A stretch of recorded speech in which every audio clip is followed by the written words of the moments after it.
अस्सलाम वालेकुम। Welcome to my channel.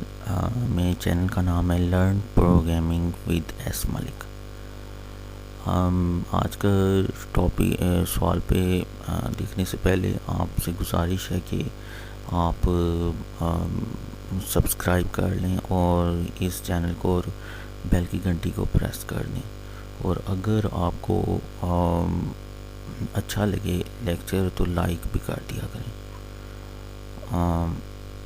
ये आपकी मोहब्बत होगी प्यारे बच्चों। तो पहला हम देखते हैं कि यहाँ पे कौन कौन सा इस लेक्चर के अंदर होगा। What is conditional flow and repeating steps in flow charts 9th class.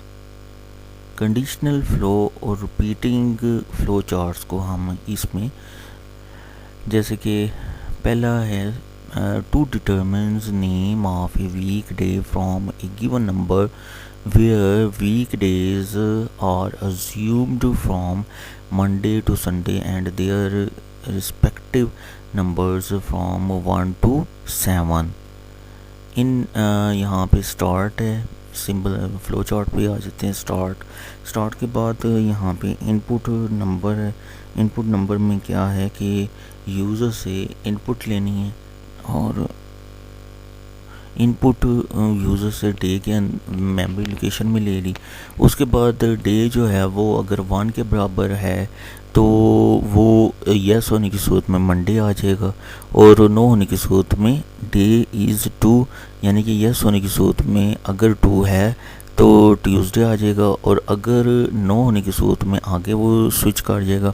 Day is 3 होने की सूरत में अगर वो 3 के बराबर है तो वेडनेसडे आ जाएगा और 9 होने की सूरत में अगर 3 नहीं है तो वो 4 पे स्विच कर जाएगा कंडीशन पे। और डे इज़ 4 यस होने की सूरत में सैटरडे आ जाएगा, थर्सडे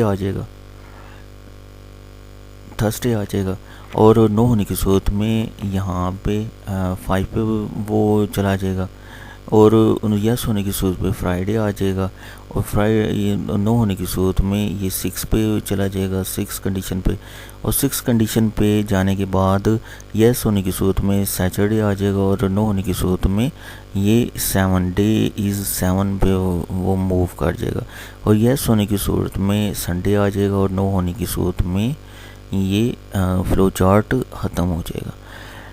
जैसे कि मैंने साइड पे एक इनपुट पे के हिसाब से वो इनपुट के मुताबिक आउटपुट भी मैंने दिखाई है कि इनपुट अगर 1 होगा तो मंडे आउटपुट आएगी और अगर इनपुट 2 होगा तो आउटपुट जो है वो ट्यूसडे आएगी और 3 पे वेडनेसडे, 4 पे थर्सडे और 5 पे फ्राइडे और 6 पे सैटरडे और 7 पे संडे आ जाएगा।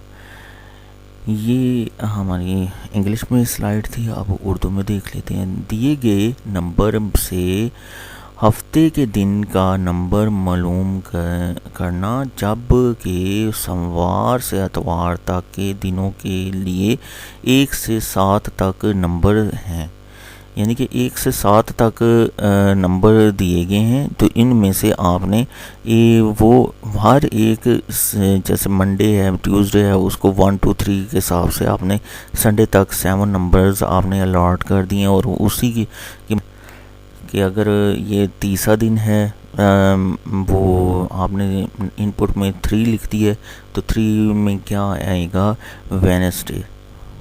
ठीक है, 4 रखा है तो थर्सडे आएगा, 5 रखा है तो फ्राइडे आ जाएगा। ये थी एक एग्जांपल और अब हम आगे इसको देखते हैं। Repeating steps in flow charts in all the above flow charts. The flow is from top to bottom, but it is also possible that the flow may go to a previous steps, especially when we need to repeat some steps. In the following we show some flowcharts containing steps that are repeated. अब example ये है कि to input 5 value 1 by 1 and determines if the given value is odd और even. अब odd और even का तो हमने तफसील से हमने पिछले लेक्चर में भी वो एग्जांपल देखी थी और कि किस कंडीशन चेक होती है, रिम इज़ ज़ीरो, और वो इधर भी है, मगर इसमें एक प्रोसेस का फ़र्क है क्योंकि वो रिपीट लूप चलाने 5 टाइम लूप चलाने के लिए हमें एक प्रोसेस का इजाफा करना पड़ रहा है इनपुट के फ़ौरन बाद। जैसे कि मिसाल के तौर पे फ़्लो चार्ट पे आते हैं, स्टार्ट है count equal to zero. Count equal to zero का मतलब ये है बेटा जी कि अगर ज़ीरो से इनिशलाइज, जब आप वेरिएबल यूज़ करने से पहले उसको ज़ीरो से इनिशलाइज ना करें तो वो गार्बेज वैल्यू भी हो सकती है।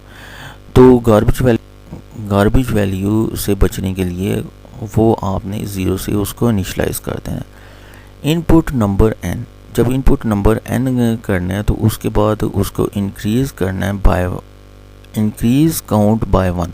अब मैंने साइड पे लिखा है कि इंक्रीज़ काउंट बाय 1 का मतलब है इक्वल टू है count equal to count plus 1, यानी कि काउंट में एक का इजाफा होगा और वो काउंट में ही उसके ओवरराइट हो जाएगा। इक्वल्स के पीछे जो है वो काउंट, उसमें वो ओवरराइट हो जाएगा, जो पिछली वैल्यू होगी उसकी जगह पे नई वैल्यू आ जाएगी। अच्छा, ये हमें इस प्रोसेस के समझ आ गई। अब आगे वही है रिम, ये रिमाइंडर जो है वो n mod 2 है और उसके बाद रिम इज़ ज़ीरो, फिर वो अगर यस होने की सूरत में प्रिंट इवन कर देगा, नो होने की सूरत में अगर वो ज़ीरो के बराबर नहीं है तो नो होने की सूरत में print count is 5। Count is 5 ये एक और कंडीशन लगाई गई है कि जिसके ज़रिए, और वो है ना आपने कि 5 टाइम है ना देखने के काउंट में वो 5 के बराबर होता है या नहीं होता। तो ना जब नहीं होगा तो नो होने की सूरत में फिर दोबारा इनपुट वो नंबर और उसको कनेक्ट कर दिए काउंट से लेके इनपुट, और फिर दोबारा प्रोसेस वो रिपीट होगा बार बार ये। और अगर वो 5 के बराबर हो जाएगा तो एंड हो जाएगा, एंड वो आ जाएगा। जैसे कि मिसाल मैंने साइड पे आउटपुट भी लिखी है ब्लॉक्स के अंदर, काउंट अगर ज़ीरो है शुरू में और ज़ीरो होने की सूरत में 2 अगर यूज़र ने दे दिया, ये वैल्यू आप n की वैल्यू जो है ना वो चेंज कर सकते हैं आप, ये नहीं तो और भी रखेंगे तो जो वैल्यू रखेंगे उसकी आउटपुट भी उसी तरह की तब्दील हो जाएगी प्यारे बच्चों।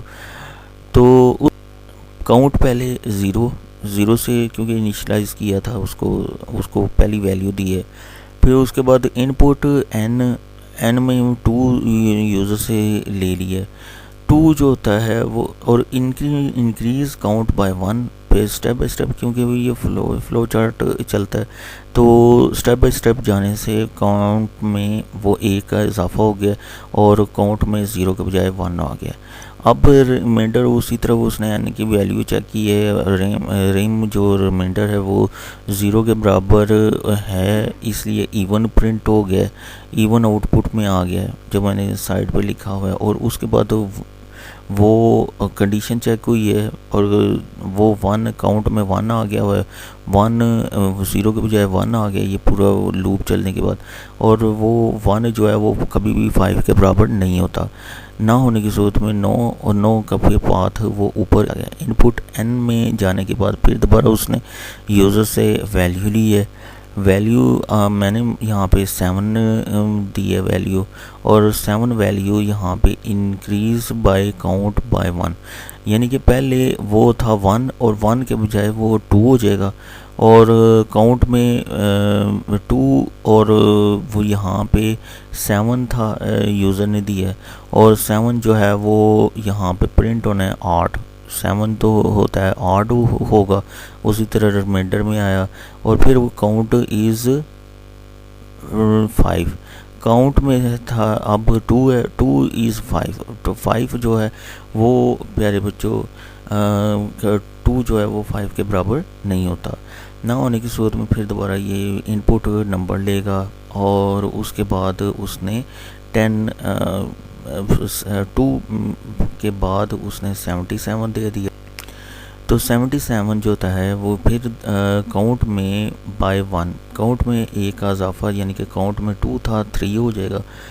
और रिमाइंडर ये 77 जो होता है वो होता ही ऑड है। ऑड के बाद फिर दोबारा उसने वो चेक करना है। 3 जो है वो 5 के बराबर नहीं होता, ना होने की सूरत में फिर दोबारा इनपुट लेगा तो वो 10 यूज़र ने दे दिया 10, और इंक्रीज़ काउंट वो 3 था तो 4 हो जाएगा। 4 होने के बाद फिर यहाँ पे क्योंकि 4 हो जाएगा, और उसके बाद 10 जो है वो यूज़र ने जीत गया, उसकी आउटपुट आगे आ जाएगी 10 के आगे इवन आ जाएगी। और फिर उसके बाद फिर दोबारा वो 4 इज़ 5 के बराबर नहीं होता, ना होने की सूरत में फिर दोबारा उसने इनपुट लेनी है। इनपुट लिए तो मैंने यहाँ पे 14 दी है, जो 14 दी है, तो एन इनपुट एन जो है वो 14 दे दिया मैंने। और इंक्रीज़ बाय काउंट में पहले 4 था और एक का इजाफा होने के बाद वो 5 हो जाएगा। फिर जो 14 होता है उसके आगे वो आउटपुट भी लिखनी है कि आउटपुट है कौन सी। तो 14 जो होता है वो होता ही इवन है, इवन होने वो प्रिंट होगा। और अब असल में काउंट में हो गया होगा 5 होने की सूरत में 5 इज़ काउंट इज़ 5, यानी कि 5 जो है वो 5 के बराबर है, 5 इक्वल टू 5।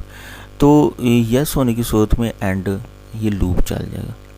ये मैंने एक आउटपुट की शक्ल में आपको इसको रन करके भी दिखाया है कि किस तरह इस फ्लो चार्ट को आप रन करके मुख्तलिफ वैल्यूज़ दे के एन में आप तब्दील करेंगे। आप एन में वैल्यू जो आप तब्दील करेंगे तो 5 टाइम क्योंकि चलाना है, और जो है 0 1 2 3 4 ये उसी तरह ही रहेगा, ये आप नहीं तब्दील कर सकते। और इस फ्लो चार्ट के अंदर तो फिर ये है कि 2 के बाद आप कोई भी 2 के बजाय कोई भी वैल्यू दे दें, और जो वैल्यू तब्दील करेंगे तो आपकी आउटपुट भी तब्दील हो जाएगी। अब हम इसकी उर्दू में तफसील कुछ देख लेते हैं। फ्लो चार्ट में मराहिल को कई बार दोहराना। मदरजा बाला तमाम फ्लो चार्ट्स में बहाव सिर्फ ऊपर से नीचे की तरफ है, जबकि ये भी हो सकता है कि बहाव किसी पिछले मरहले की जानब दोबारा चलाया जाए, बिलखुसूस जब हमें मराहिल को दोहराना पड़े। दर्जा झैल फ्लो चार्ट में मराहिल को दोहराने का अमल दिखाया गया है। 5 कीमतों को एक एक करके मालूम करना कि कौन सी कीमत ताक है और कौन सी की जुफ्त है। ये हमने तफसील से इस फ्लो चार्ट को देख लिया है। अब आप आगे अगली फ्लो चार्ट पे आते हैं। अब यहाँ पे ये है कि to find a sequence of odd numbers starting from a given numbers till some limit, कि आपको स्टार्टिंग वो नंबर और उसके बाद लिमिट, एंड लिमिट जो है कि कहाँ तक इस लूप को चलाना है और इस फ्लो चार्ट को चलाना है, वो आपने बताना है। और वो बताने की सूरत में क्या होगा कि वो आपको उस उधर तक वो लूप चलेगी और वो एंड हो जाएगा। ये वो ऊपर इबारत में कह रहा है। स्टार्ट में क्या है, input number N limit, N और लिमिट है ना, यूज़र से नंबर ले लेना है, 2 नंबर लेने हैं। और एन जो है वो जब हम चेक करेंगे कि वो कहीं जुफ्त तो नहीं है, यानी कि इवन तो नहीं है। अगर वो इवन है, रिम इज़ 0 के बराबर आ जाता है, तो फिर क्या है कि यस होने की सूरत में इंक्रीज़ एन बाय 1, इंक्रीज़ कर देगा एन बाय 1 इंक्रीज़ कर देगा। यह क्यों करेगा, ये क्यों लिखा हुआ है 1 इंक्रीज़ जो स्टार्टिंग नंबर है जो यूज़र से लेना है और लिमिट यानी कि एंड नंबर भी वो लेना है, उसमें से तक ऑड नंबर हमने प्रिंट करवाने, हमने और कुछ भी नहीं करवाना, हमने सिर्फ ऑड नंबर प्रिंट करवाने। तो क्या होगा कि ऑड नंबर जो है वो सिर्फ उसमें से ऑड होने के लिए आप अगर वो जुफ्त दे देते हैं, यूज़र जुफ्त दे दे यानी कि इवन दे दे, तो इवन जो है नंबर उसमें एक इंक्रीमेंट हो जाएगा, तो वो ऑटोमेटिकली ऑड हो जाएगा। जैसे कि 4 है, यूज़र 4 दे देता है और एन में 4 मेमोरी लोकेशन में दे देता है, और वो जब उसकी रिम के प्रोसेस होता है, कंडीशन चेक होती है, तो वो 4 तो होती है जुफ्त, तो यानी कि इवन है, और इवन के बजाय उसको चाहिए ऑड, ऑड ही उसने वो फिर क्या है कि ऑड प्रिंट करवाने के लिए इंक्रीज बाय 1 कर देगा, यानी कि 4 के बजाय वो 5 उसमें वन टाइम उसमें इंक्रीमेंट कर देगा। उसके बाद वो n से बड़ा है लिमिट जो है वो चेक करेगा, और कंडीशन चेक करके कि अगर वो लिमिट तक से बड़ी नहीं हो जाती उस वक्त तक ये लूप चलता रहे। अब ये है कि लिमिट तक वो चलाना है, और येस होने की सूरत में वो प्रिंट एन कर दे, और नो होने की सूरत में वो एंड हो जाएगा। और फिर उसके बाद लूप के अंदर इंक्रीज बाय 1 के बजाय 2 कर दिया, यानी कि 2 टाइम आपने ना उसमें इंक्रीमेंट कर दिया, आपने इंक्रीज कर दिया एन में वैल्यू 2 टाइम। अब ये साइड पे आउटपुट भी देख लेते हैं कि इनपुट देनी है एन, अगर यूज़र दे देता है 2 और लिमिट में वो 20 दे देता है, तो एन आउटपुट में क्या आएगा, लिमिट रेम 3 क्यों हो जाएगा कि 2 जो होता है वो जुफ्त है, इवन है, और उसमें इंक्रीज बाय 1 होने की वजह से वो 3 आ जाएगा। 3 होने की सूरत में कंडीशन चेक होगी, कंडीशन चेक होने पे वो येस होने की सूरत में वो क्या है कि एन प्रिंट हो जाएगा, 3 प्रिंट हो जाएगा। फिर उसके बाद 3 के बाद उसने वो फिर इंक्रीज़ कर देगा और वो 5 आ जाएगा। फिर उसके बाद 2 टाइम इंक्रीज़ करने की वजह से 7 आ जाएगा।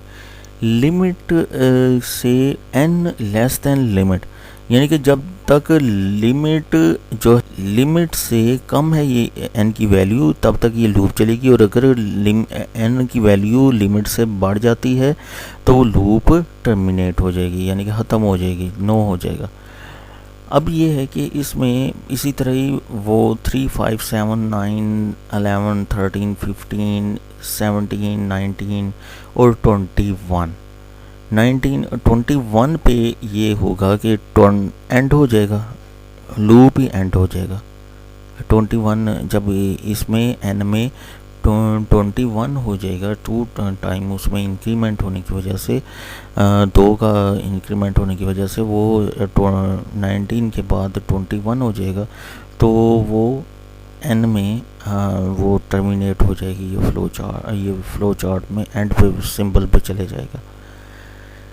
इस तरह आप मुख्तलिफ वैल्यूज़ एन इनपुट एन में, और आप इस फ्लो चार्ट को जितनी दफ़ा रिपीट करेंगे उतनी दफ़ा आपको ये, क्योंकि ये मैथ है प्यारे बच्चों, तो मैथ जो है जितना आप प्रैक्टिस करते हैं उतनी वो सवालों की समझ भी आती है, और वो ही प्रैक्टिस आपको पेपर की जो टेंशन है उसमें भी वो सवाल की रिपीट करने की वजह से, बार बार उसको पेपर पे हल करने की वजह से आपको वो याद रहते हैं।